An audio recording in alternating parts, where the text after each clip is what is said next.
Green Bay Packers defeat the New York Giants 23-16, and you're watching the MJ Take on Sports Fan Entertainment.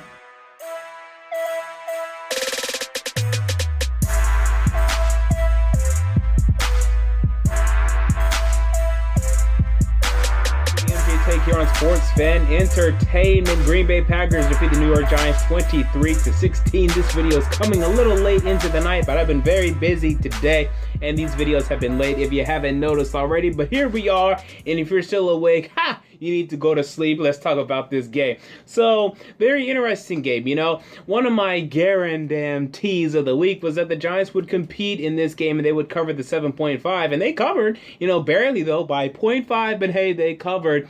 And it really, though, wasn't that convincing because they had to come back late. This game was pretty much 20-9, and then the Giants, were able to get something going. But you felt throughout this entire game that the Packers had this game on lockdown, that they were going to win this game, and the Giants didn't do much, to even worry the Packers, to me, or worry the audience, worry us. We knew the Packers were going to win this game after the first drive. It was very evident and clear to us.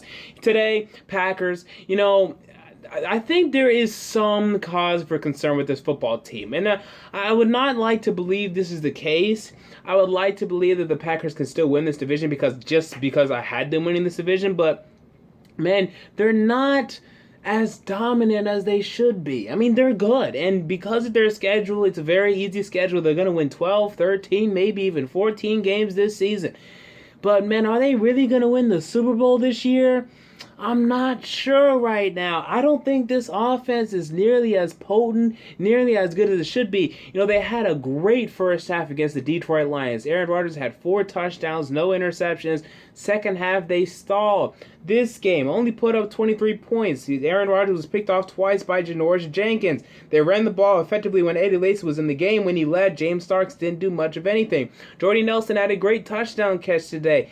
Outside of that, not much of anything, not dominant or anything like that.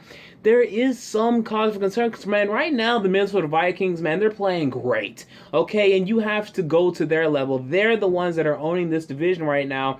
Can you take it away from them? That's the conversation. I'm not quite sure yet. But, hey, you won the game. Okay, yet another win for you. Next week, you guys host the Dallas Cowboys. And, look, I'm going to pick you guys to win that game, but don't you sleep on the Dallas Cowboys because right now an argument could be made that they're playing better than you right now. An argument can be made. So you need to look out for this football team. Again, I'm going to pick you, but you need to look out for that football team.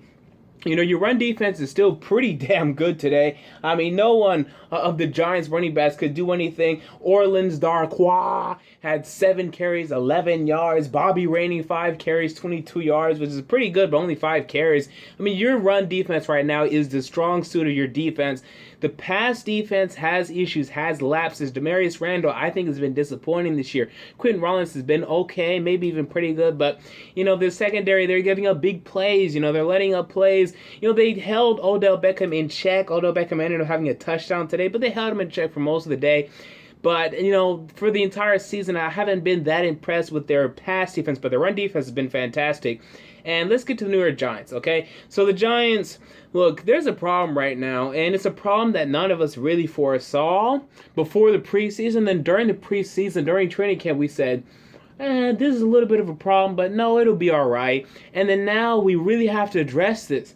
Guys, this offense, it's bad.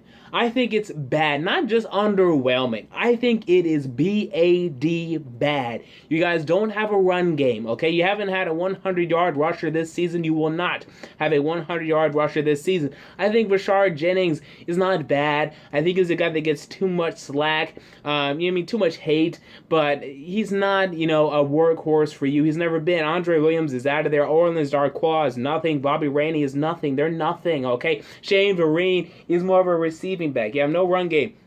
Passing wise, teams are doubling Odell Beckham. They are shutting down Odell Beckham. Maybe not completely. He's still getting 50, 60, maybe 70 yards, but they're slowing him down. They're making him, less of an impact. And it's up to Sterling Shepard and Victor Cruz to get open and make plays.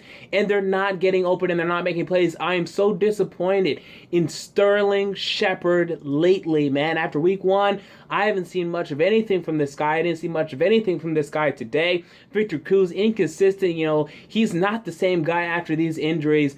And then they have nothing behind those three guys. Behind Shepard, Cruz, and Beckham, there's nothing in the wide receivers. Larry Donnell is a red zone target and nothing more. This offense is not good. Eli Manning is not sharp right now. I mean, this is a division that the Giants, you thought they could win this division. Right now, an argument can be made. In fact, go look at the standings. They're the worst team in the division. Now, for once in the NFC East, that's not that bad. You know, they look like a team that's still probably going to go maybe 7-9. I think at least 7-9, because, you know, this is a really tough 3-game stint. Vikings, Packers, and then they lost a divisional game against the Redskins. So they're still not bad. Okay, don't say the Giants are bad, that they're going to go 5-11, 6-10. No, they're not. They're going to be 8-8. I think at worst. I think they're still going to be 9-7. I had them going 9-7 before the season. But before the season, I thought that would win the division. Now it doesn't appear as if that's going to be the case. Okay, so this Giants offense, they need to fix it. I mean, it is not putting up enough points right now. It is one of the lower ranked offenses in the league. They're not putting up points. They're not getting yards consistently. Eli Manning has not been sharp. Odell Beckham's being limited. Sterling Shepard and Victor Cruz not making enough plays consistently. And this makes for a below average offense in the NFL right now. This is not a discussion we should be having. And defensively, look, they're what we thought they would be. I don't want to criticize them too much. They're keeping point totals down. You know, you held the Packers to 23 points. Honestly, that should be enough for you to get the W. I mean, you can't ask your Giants defense to hold the Packers, these Packers, to less than that. They held the Vikings to 24. They held the Redskins to, I can't remember right now, but it wasn't too bad. Actually, maybe it was pretty bad. But anyway, you know, but right now, these free agent signings, they haven't been good. Janoris Jenkins had a great game today. Okay. But man, Olivier Vernon, I tried to warn you. Why are you paying this guy this much freaking money? The guy doesn't get sacks. You know, Pro Football Focus and DVOA and all these analytics, hoo-ha, can tell you, ooh, Olivier Vernon is so good. Look at what he does here. Look at the pressures and quarterback hits that he's getting. No, trust us, he's good. You got to get sacks. And he has one sack. One sack, you know, through 5 games. He's on pace for 3 sacks during the entire season. You're paying him, what, $16, $17, $18 million per year, and he has 1 freaking sack. He was never a pass rusher, never a guy that got more than 10 sacks in a season, and you paid him that much money. I told you it was a huge mistake, and you're seeing it. Yes, he makes some plays in the run game, but you can't pay this much freaking money for a guy that makes some plays in the run game for a strong side defensive end. You don't do it. They did it, and you're seeing the consequences of it. I am also very disappointed in Damon Harrison today. Did not make enough of an impact slowing down and stopping Eddie Lacy, who was running all over this Giants defense until he got injured, had a little ankle injury. You need to see more from Damon Harrison. Ridiculous. Honestly, so ridiculous, so absurd. So, you know, you paid a lot of money and you're seeing the ups and the downs, but hey, ultimately, I think it's this Giants offense that we need to look at. I think it's Ben McAdoo. He needs to get back to doing his own job and being the offensive coordinator of this team. And when it comes to Odell Beckham, he was more reserved today, okay? Didn't get any boneheaded plays today.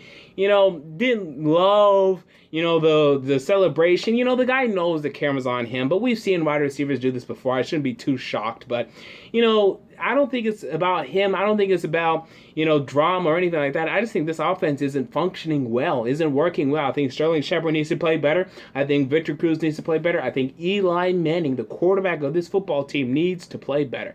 And if he does, and if they do, this team will improve. But until then, man, y'all are last in the NFC East, and y'all have some catching up to do. The NFC East appears to be the best division in football.